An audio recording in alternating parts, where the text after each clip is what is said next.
तेरी हिम्मत कैसे हुई हम सबको गोबर खिलाने की? ये गोबर नहीं है, ये गोबर गैस से बना खाना है। तेरी औकात कैसे हुई हमें अशुद्ध खाना खिलाने की?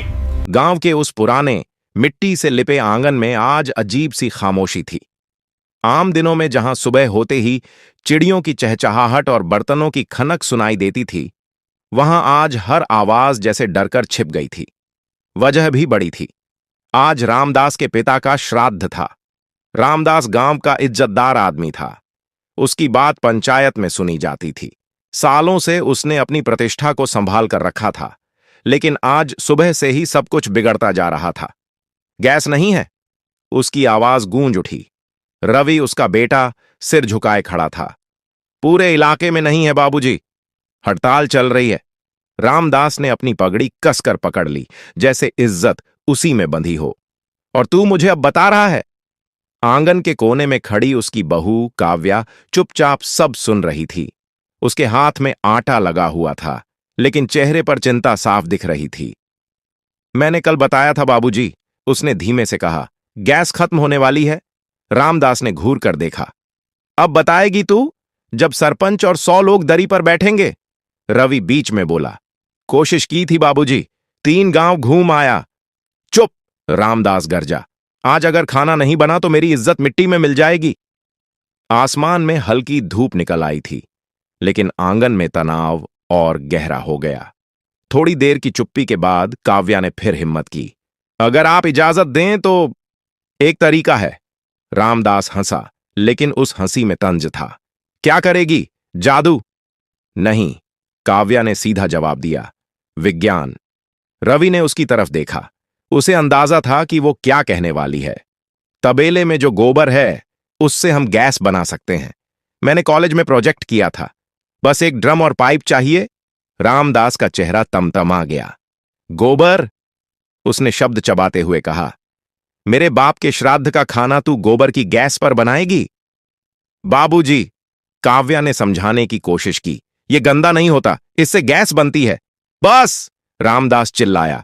मेरे घर में यह अपमान नहीं होगा। काव्या चुप हो गई, लेकिन उसकी आंखों में डर से ज्यादा दृढ़ता थी। समय तेजी से निकल रहा था। घड़ी ने 11 बजाए। रवि बेचैन होकर इधर उधर घूम रहा था। कुछ तो करना पड़ेगा बाबूजी। रामदास ने जमीन पर लाठी पटकी। कुछ नहीं होगा। हलवाई को मना कर दे। सबको कह देंगे कि इंतजाम नहीं हो पाया। यह सुनते ही काव्या के चेहरे पर एक हल्की सी कसक आई। उसे समझ आ गया था कि बात सिर्फ खाने की नहीं है, यह उस घर की इज्जत की लड़ाई थी।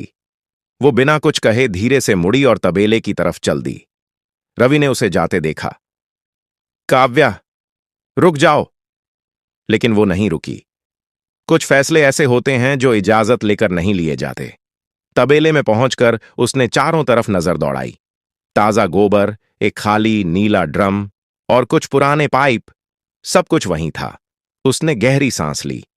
आज या तो ये काम करेगा या सब खत्म हो जाएगा, उसने खुद से कहा। उसने अपने दुपट्टे को कसकर बांधा और काम में जुट गई। आंगन में अभी भी खामोशी थी, लेकिन उस खामोशी के नीचे एक नई आग जन्म ले रही थी। तबेले के अंदर हल्की सी बदबू और नमी थी, लेकिन काव्या के लिए इस वक्त यह जगह किसी प्रयोगशाला से कम नहीं थी। उसने जल्दी जल्दी नीले ड्रम को सीधा किया, अंदर ताजा गोबर डाला और पानी मिलाकर उसे घोलने लगी। हाथ पूरी तरह सने हुए थे, लेकिन उसके चेहरे पर एक अजीब सा ध्यान था, जैसे हर हरकत का हिसाब हो। ड्रम को सील करना होगा, वरना गैस नहीं बनेगी, उसने खुद से बुदबुदाया। बाहर आंगन में बेचैनी बढ़ती जा रही थी। रामदास बार बार दरवाजे की तरफ देख रहा था।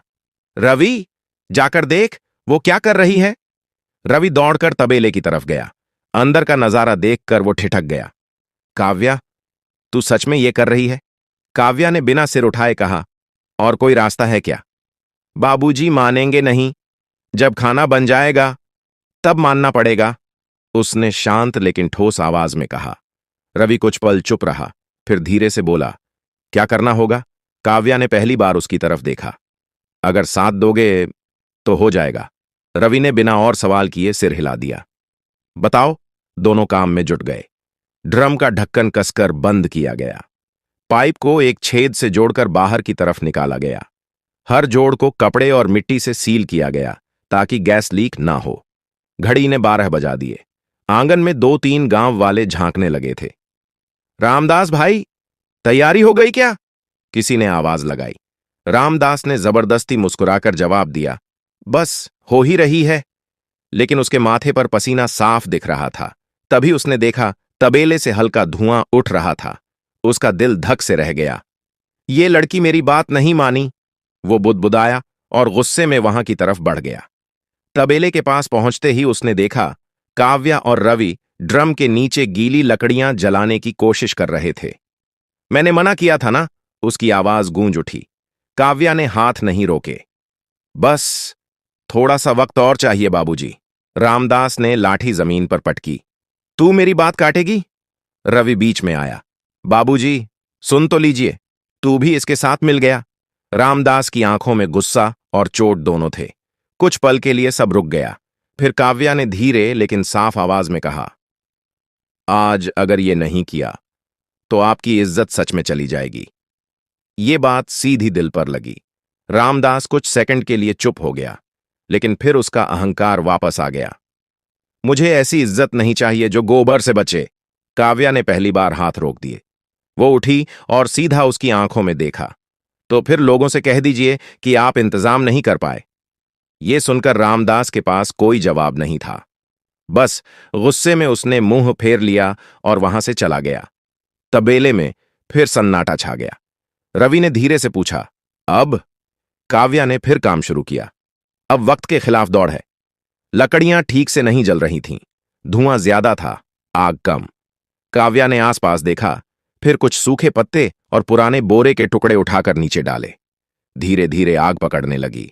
ड्रम गर्म होने लगा। गैस बनने में समय लगेगा, उसने कहा, लेकिन अगर दबाव बना तो शायद जल्दी शुरू हो जाए। घड़ी ने 1 बजा दिया। आंगन में अब लोग आने लगे थे। बर्तनों की खनक, धीमी बातचीत और इंतजार का शोर बढ़ रहा था। रामदास बार बार अपनी पगड़ी ठीक कर रहा था, लेकिन उसका आत्मविश्वास ढह चुका था। तबेले के अंदर काव्या का चेहरा पसीने और राख से भर गया था। उसके हाथ जल रहे थे, लेकिन वो ड्रम के जोड़ को कसकर पकड़े हुए थी। बस थोड़ा और, उसने खुद से कहा। तभी पाइप के सिरे से हल्की सी फुस्सा की आवाज आई। दोनों एकदम रुक गए। रवि ने आंखें फैला दीं।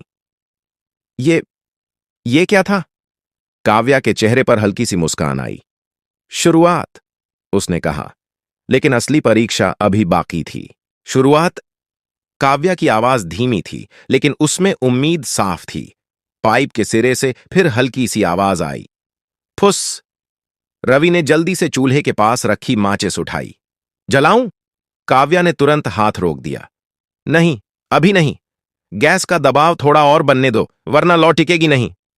दोनों कुछ सेकंड तक बस उस पाइप को देखते रहे, जैसे कोई चमत्कार होने वाला हो।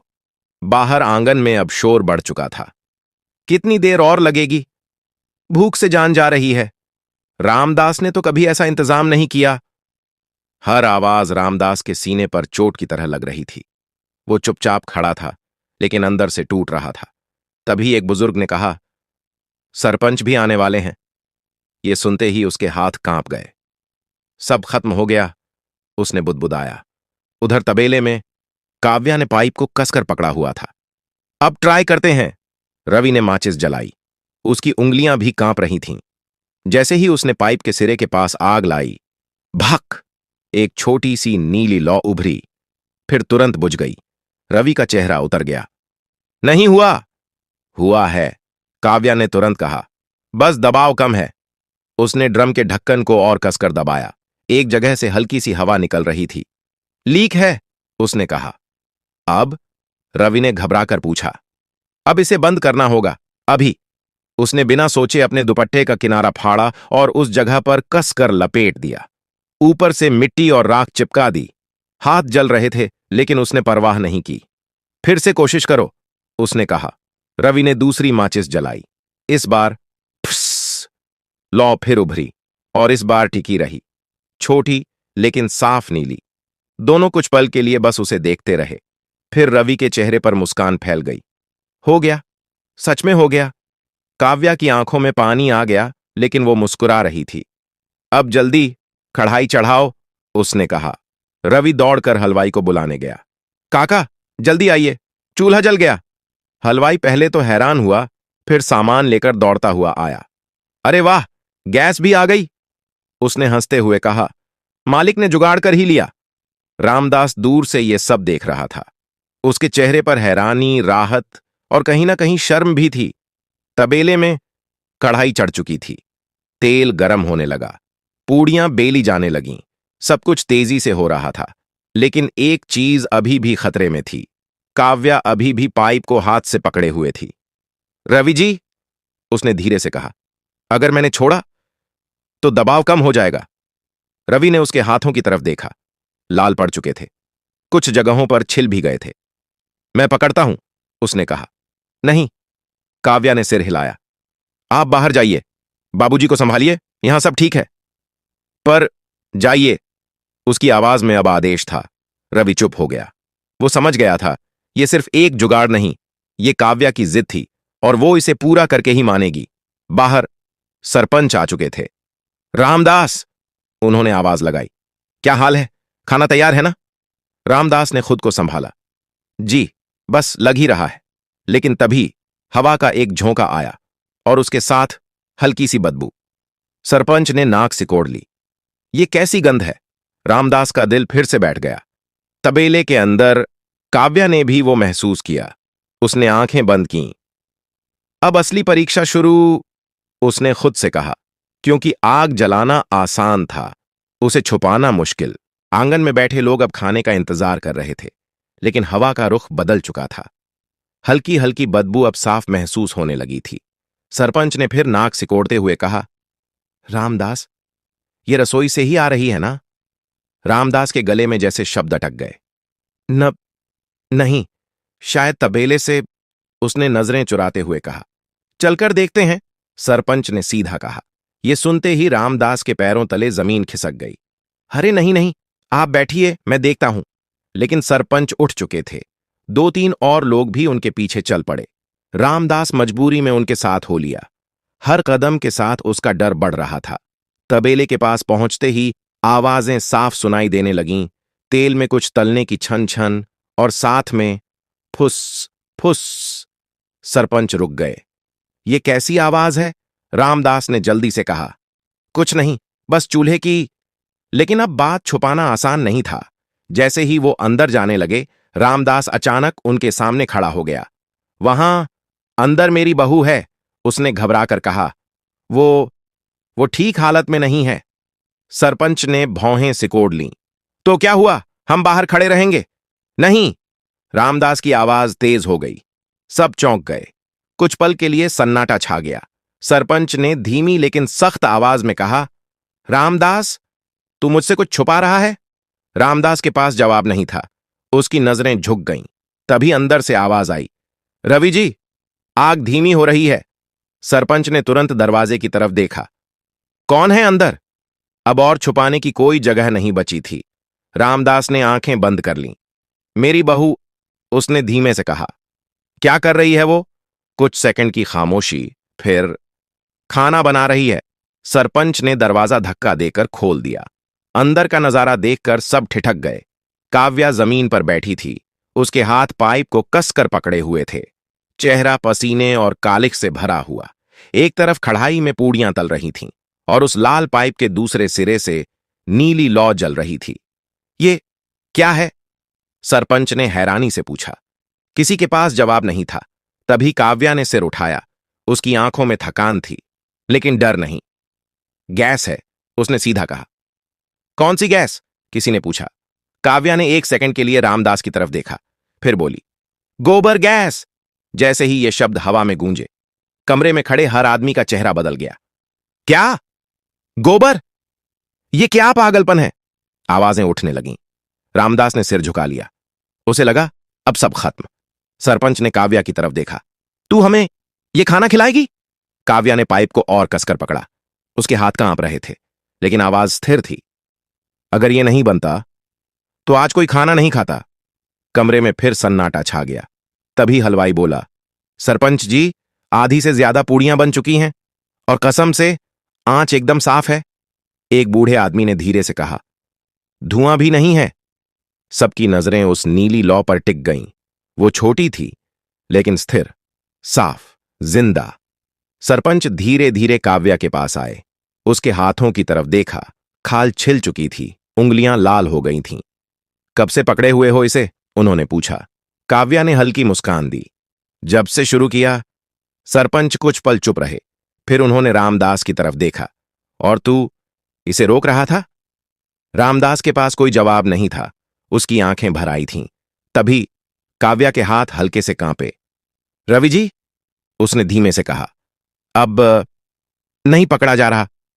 लौ थोड़ी डगमगाई। कमरे में खड़े हर इंसान की सांस अटक गई। अब फैसला सिर्फ इज्जत का नहीं था। या तो ये आग बुझेगी या सोच बदलेगी। काव्या के हाथ कांप रहे थे। पाइप उसकी पकड़ से धीरे धीरे फिसल रहा था। नीली लौ डगमगाई, छोटी हुई, फिर जैसे बुझने को तैयार। नहीं। रवि झट से आगे बढ़ा। मैं पकड़ता हूं। लेकिन काव्या ने सिर हिलाया। नहीं, दबाव बदल जाएगा। उसकी आवाज अब बहुत धीमी हो गई थी। सरपंच और बाकी लोग सांस रोके खड़े थे। कुछ पल के लिए ऐसा लगा जैसे पूरा समय थम गया हो। फिर रामदास आगे बढ़ा। धीरे धीरे। उसके कदम भारी थे, जैसे हर कदम के साथ उसका अहंकार टूट रहा हो। वो काव्या के सामने आकर खड़ा हो गया। पहली बार उसने अपनी बहू को ध्यान से देखा। उसके हाथ, जो इस वक्त जल रहे थे, उसका चेहरा, जो दर्द में भी डटा हुआ था, और उसकी आंखें, जिनमें डर नहीं, बस जिम्मेदारी थी। रामदास की आवाज भर्रा गई। बहू, छोड़ दे, अब मैं पकड़ता हूं। काव्या ने हैरानी से उसकी तरफ देखा। नहीं बाबूजी, आप, बहुत कर लिया तूने, उसने बीच में ही कहा। अब मेरी बारी है। बिना और कुछ बोले उसने पाइप पकड़ लिया। जैसे ही काव्या ने धीरे से हाथ छोड़ा, लौ फिर से डगमगाई। जोर से पकड़िए, काव्या ने तुरंत कहा। रामदास ने पूरी ताकत लगा दी। उसके हाथ भी जलने लगे, लेकिन इस बार उसने परवाह नहीं की। कुछ सेकंड बाद लौ फिर स्थिर हो गई। नीली, साफ, मजबूत। काव्या पीछे हट गई। उसने अपने हाथों को देखा, छिल चुके थे। कुछ जगह खून भी निकल आया था। रवि ने तुरंत उसका दुपट्टा पकड़कर हाथ लपेटे। तू ठीक है? उसने घबराकर पूछा। काव्या ने हल्की मुस्कान दी। खाना बन रहा है ना? रवि की आंखें भर आईं। उधर रामदास अब भी पाइप पकड़े खड़ा था। उसके चेहरे पर दर्द साफ था, लेकिन उससे ज्यादा कुछ और था। पछतावा। उसने धीरे से कहा, मैं अंधा हो गया था। कमरे में खड़े सब लोग चुप थे। सरपंच ने आगे बढ़कर रामदास के कंधे पर हाथ रखा। नहीं, उन्होंने शांत आवाज में कहा, आज तेरी आंखें खुली हैं। रामदास की आंखों से आंसू निकल पड़े। मैंने इसे रोका, अपमान किया, और ये, उसकी आवाज टूट गई, ये मेरी इज्जत बचा रही थी। कुछ पल के लिए कोई कुछ नहीं बोला। फिर हलवाई ने कढ़ाई से पूड़ी निकालते हुए कहा, सरपंच जी, खाना तैयार है। सरपंच ने चारों तरफ देखा, फिर ऊंची आवाज में कहा, सुनो सब लोग। बाहर बैठे लोगों तक आवाज पहुंची। आज का खाना यहीं बनेगा और हम सब यहीं खाएंगे। कुछ लोग हैरान हुए, कुछ फुसफुसाने लगे, लेकिन सरपंच की आवाज में इतनी दृढ़ता थी कि कोई विरोध नहीं हुआ। वो फिर काव्या की तरफ मुड़े। बेटी, उन्होंने कहा, तूने आज सिर्फ खाना नहीं बनाया, तूने सोच बदल दी। काव्या कुछ बोल नहीं पाई। वो बस चुपचाप खड़ी रही। उसके हाथों में दर्द था, लेकिन दिल में एक अजीब सी शांति। उधर रामदास अब भी पाइप पकड़े था। सरपंच ने मुस्कुराकर कहा, अब छोड़ दे, हम संभाल लेंगे। रवि आगे आया। मैं पकड़ता हूं बाबूजी। रामदास ने धीरे से पाइप छोड़ा। इस बार लौ नहीं डगमगाई। सब कुछ अब स्थिर था, जैसे इस घर में पहली बार सच में संतुलन आया हो। रामदास ने अपनी पगड़ी उतारी। सब चौंक गए। वो काव्या के सामने गया और झुक गया। मुझे माफ कर दे, उसकी आवाज कांप रही थी। काव्या घबरा गई। बाबूजी, ये क्या? आज से, उसने कहा, ये पगड़ी तेरी है। आंगन में खड़े लोग ये दृश्य देख रहे थे। किसी ने कुछ नहीं कहा, क्योंकि कुछ पल ऐसे होते हैं जहां शब्द छोटे पड़ जाते हैं और इंसान बड़ा हो जाता है। आंगन में पत्तलें बिछ चुकी थीं। लोग पंक्तियों में बैठ गए थे। हलवाई और रवि मिलकर गरम गरम पूड़ियां परोस रहे थे। सब्जी की खुशबू हवा में घुल रही थी। कुछ देर पहले जो जगह तनाव से भरी थी, अब वहां सुकून था। लेकिन सबसे बड़ा बदलाव लोगों के चेहरों पर था। अरे स्वाद तो कमाल का है, आंच एकदम बराबर है, पूड़ी तो बिल्कुल खस्ता बनी है। धीरे धीरे फुसफुसाहट तारीफ में बदल गई। सरपंच ने एक कौर खाया, फिर मुस्कुराए। रामदास, उन्होंने ऊंची आवाज में कहा, आज का श्राद्ध मिसाल बन गया है। सबकी नजरें उनकी तरफ उठ गईं। रामदास चुपचाप खड़ा था। उसकी आंखें बार बार काव्या की तरफ जा रही थीं, जो एक कोने में बैठी अपने जले हुए हाथों पर ठंडा पानी डाल रही थी। मिसाल? किसी ने पूछा। सरपंच ने कहा, हां, क्योंकि आज हमने देखा कि परंपरा सिर्फ तरीके से नहीं, नीयत से पवित्र होती है। आंगन में हल्की सहमति की आवाजें गूंजीं। एक बुजुर्ग बोले, सही बात है, अगर खाना न बनता तो क्या होता? दूसरे ने जोड़ा, और ये गैस बिना धुएं की बढ़िया है। धीरे धीरे माहौल बदल रहा था। जो बात कुछ देर पहले अपमान लग रही थी, वही अब समाधान बन चुकी थी। रवि काव्या के पास आया। चल, तू भी खा ले, उसने कहा। काव्या ने हल्की मुस्कान दी। सब खा लें, फिर खा लूंगी। तू हमेशा ऐसा ही करेगी क्या? रवि ने थोड़ा नाराज होकर कहा। पहले खुद को देख। काव्या ने अपने हाथों की तरफ देखा। छाले पड़ चुके थे, कुछ जगह सूजन भी थी, लेकिन उसकी आंखों में अब दर्द नहीं था। ठीक हो जाएंगे, उसने शांत स्वर में कहा। तभी रामदास उनके पास आया। दोनों चुप हो गए। कुछ पल के लिए अजीब सी खामोशी रही। फिर रामदास धीरे से बैठ गया, काव्या के सामने। दिखा हाथ, उसने कहा। काव्या हिचकिचाई। कुछ नहीं है बाबूजी, मैंने कहा दिखा। इस बार उसकी आवाज सख्त थी, लेकिन उसमें अपनापन था। काव्या ने धीरे से हाथ आगे बढ़ाए। रामदास ने बहुत ध्यान से उन्हें देखा। उसकी आंखें फिर भर आईं। ये मेरे कारण हुआ है, उसने धीमे से कहा। काव्या ने तुरंत सिर हिलाया। नहीं बाबूजी, ये तो। हां, उसने बीच में रोका। मेरे कारण। कुछ पल वो चुप रहा, फिर बोला, आज अगर तू नहीं होती तो मैं लोगों की नजरों में नहीं, अपनी ही नजरों में गिर जाता। काव्या ने पहली बार उसकी आंखों में सीधे देखा। अब वहां गुस्सा नहीं था, सिर्फ सच्चाई थी। तभी सरपंच वहां आ गए। रामदास, उन्होंने मुस्कुराते हुए कहा, एक बात सोच रहा हूं। जी? क्यों ना इस जुगाड़ को यहीं खत्म ना करें? रामदास ने हैरानी से पूछा। मतलब? सरपंच बोले, गांव में एक पक्का गोबर गैस प्लांट बनवाते हैं। सबके काम आएगा, लकड़ी भी बचेगी, धुआं भी नहीं होगा। आसपास खड़े लोग भी सुनने लगे। सही है, हम भी लगाएंगे, खर्चा बांट लेंगे, रवि ने उत्साह से कहा। मैं भी मदद करूंगा। सरपंच ने काव्या की तरफ देखा। और इसकी जिम्मेदारी इस बेटी को देंगे। काव्या चौंक गई। मैं? हां, सरपंच ने कहा। तूने बनाया है, तू ही सिखाएगी। कुछ पल के लिए काव्या कुछ बोल नहीं पाई। फिर उसने धीरे से कहा, अगर सब साथ देंगे तो मैं जरूर करूंगी। रामदास ने तुरंत कहा, मैं सबसे आगे रहूंगा। उसकी आवाज में अब वही पुराना रौब था, लेकिन इस बार उसमें समझ भी थी। आंगन में फिर से रौनक लौट आई।